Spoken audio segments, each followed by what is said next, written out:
आपको ये चेहरे याद होंगे। इनको देश में जीने की आज़ादी नहीं है, इनका यहाँ दम घुटता है। इनको सम्मान पूर्वक जो अवार्ड दिए गए उसे पैरों की जूती के नीचे कुचलकर फेंक दिया। इस चेहरे ने तो कमाल ही कर दिया। अलगाववादियों जैसी राजनीति करते करते सेना के पराक्रम पर सवाल उठा दिया। सन 14 से पहले तो देश में बहुत शांति थी। इस देश में मुसलमानों का यूज ढंग से किया जा रहा है। इसमें यूज़ करने वालों की गलती नहीं है, बल्कि कट्टरता के नाम पर अपने जीवन को ख़त्म कर देने वालों की गलती है। अगर आप मुस्लिम हैं और हमारी इस खबर को देख रहे हैं तो कृपया करके दिल थाम कर देखिएगा। गुस्सा कमेंट्स बॉक्स में नहीं देखना चाहिए। खैर, आप गुस्सा दिखाएंगे तो भी हम क्या कर लेंगे, लेकिन एक अनुरोध है, पूरी स्टोरी समझकर ही गुस्सा दिखाइए, क्योंकि इस देश में तो भारत की बर्बादी तक जंग रहेगी कहने वाले भी खुले घूम रहे हैं। पिछले 60 सालों में मुसलमान कहाँ था और आज कहाँ है, ये बड़ा प्रश्न है। लेकिन हम गारंटी से कह सकते हैं कि गरीबी में रहने के बावजूद मुसलमान आज भी अपने आप को अमीर बनाने का सपना नहीं देख रहा। उसे तो सिर्फ यह दिखाई देता है कि फला पार्टी ने इफ्तार में हमारे साथ खाना खाया तो हमारी हितैषी है, और कोई टोपी नहीं पहनता तो दुश्मन है। हमारी सच्ची स्टोरी पर संघी, भाजपा इत्यादि का ठप्पा लगाया जा सकता है, लेकिन सच बोलना मतलब यदि संघी हो जाना है तो आपके शब्दकोश में होगा। हमारे शब्दकोश में आईना है जिसमें हमें सही गलत साफ साफ दिखता है।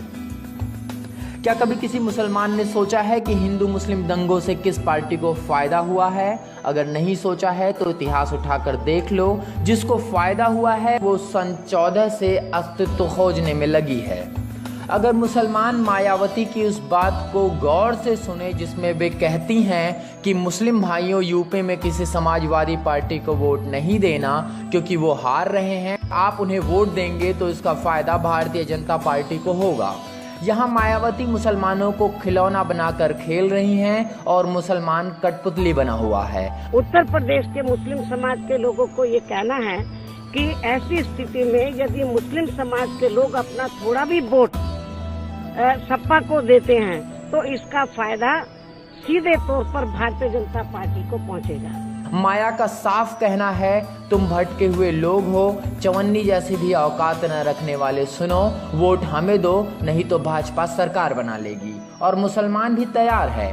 खैर, आप कौन सा हमारी इन बातों को मानने वाले हैं? आशा करते हैं भारत पाकिस्तान के मैच के बाद भारत की जीत पर पटाखे हर घर में छूटते होंगे। भारत में ही इस जीत पर कहीं मातम नहीं होता होगा, और सर्जिकल स्ट्राइक पर सेना के पराक्रम पर कोई केजरीवाल के बातों में नहीं आता होगा तो ठीक, लेकिन सेना के पराक्रम पर शक करता होगा तो पाकिस्तान की हार पर मातम होना लाजमी है। भारत की जीत पर मातम करके यदि दिल में खुशी होती है तो मायावती, केजरीवाल, ओवैसी के कठपुतली बनने की जरूरत नहीं है। आपका जन्म ही कठपुतली के रूप में हुआ है, क्योंकि मुसलमानों को कोई बदल नहीं सकता, उनको बहलाया नहीं जा सकता, ये आप सोचते होंगे तो आप वाकई कठपुतली के रूप में जन्म लेकर आए हैं। अंग्रेजी की कहावत है, change is the law of nature, यानी बदलना ही प्रकृति का नियम है। तो ये बात दिल से निकाल देना चाहिए कि मुसलमानों को कोई बदल नहीं सकता। इतने सब पर भी यह आप पर है कि आप बदलना चाहते हैं या नहीं।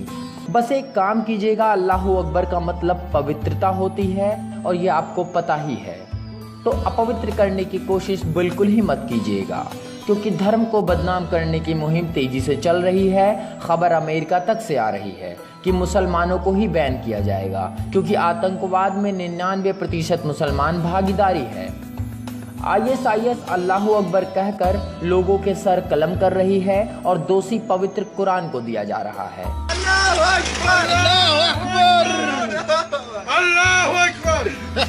आपके धर्म को खत्म करने की साजिश रची जा रही है और आप उसकी भागीदारी हो रहे हैं। असहनशीलता अगर आप फील कर रहे हैं तो आते तूफान को पहचानिए। क्या गारंटी है ये हवा थम जाएगी? शाहरुख खान, आमिर खान की बातों में आते हैं तो आइए, आपको जीने की आज़ादी है। केजरीवाल जैसे CM हैं, आप आम मुसलमानों की बात सुनेंगे। व्हाट्सएप पर एक जोक वायरल हो रहा है। देश में कई नेता मोदी से कहते हैं 2002 2002, और मोदी ने पकड़ा दी 2000 की नोट और कहा लो। एक तबका हंसेगा, एक तबका इसका विरोध करेगा, लेकिन एक 2002 की आग से आज तक कई चूल्हे जल रहे हैं। आप मुस्लिम उसमें पेट्रोल डालिए, कहीं उनके चूल्हे बुझ ना जाएं। जिस दिन आपको ये विश्वास हो गया और अपनी ताकत का अंदाजा होगा, उस दिन आप उस 2002 के पेट्रोल के बदले की कीमत मिलनी शुरू हो जाएगी। उसके बाद कोई सर्जिकल का प्रूफ नहीं मांगेगा, कोई 10 मिनट में हिंदुस्तान के पुलिस को हटाने की बात नहीं करेगा, कोई अफजल की मौत पर मातम नहीं करेगा, किसी जेएनयू में शाम नहीं होगी। अब हमारी इन बातों को सुनकर अपना सीना 56 इंच करने की ज़रूरत नहीं है। आप कोई हनुमान नहीं कि आपको आपकी शक्ति याद दिलाई गई है। समझदारी की ज़रूरत है। इस देश में तो आप सत्ता की गणित के प्लस माइनस हो, ये ठीक है, लेकिन मुसलमान कहाँ था, कहाँ है, ये बात फिर से मत भूल जाना। किसी देश को कोई विकास पुरुष जल्दी नहीं मिलता। पाकिस्तान में नवाज शरीफ के लिए नारे लगते हैं, मोदी के यार को एक धक्का और दो, गिरती हुई दीवार को एक धक्का और दो।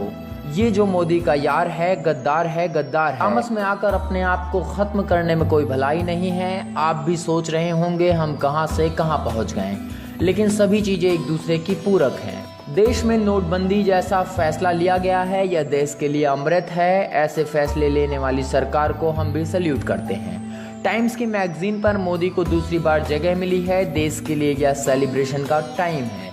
आप मुसलमान भी इस नोटबंदी के उत्सव को मनाएं। विकास कोई भी करे, विकास की परिभाषा नहीं बदलती। उससे आपको भी विकास होगा और हमें भी।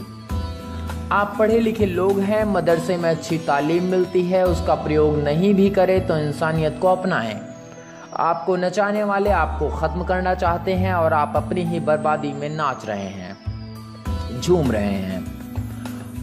आपको से मेरा मतलब इस्लाम से है। जागिए, इतने साल खराब किए, वैसे 10 साल किसी और को दीजिए। ऐसा मानिए आपने कठपुतली समझने वालों को तमाचा मारा है। पूरा विश्वास है देश में ऐसा होते ही ध्रुवीकरण शुरू होगा। तब आपको पता चलेगा कि 60 सालों में अभी तक आपका मजाक बनाया गया है। अब देश के खान बंधुओं को यह खबर जरूर देखनी चाहिए कि पाकिस्तान में हाफिज सईद ने हिंदुओं के साथ क्या किया, जिसे देखकर आपकी भी आंखें शर्म से झुक जाएंगी और जीने की आज़ादी का मतलब आमिर की पत्नी समझ पाएंगी। हम आगे इस खबर को आपको दिखाएंगे। Only news 24x7 team, Delhi.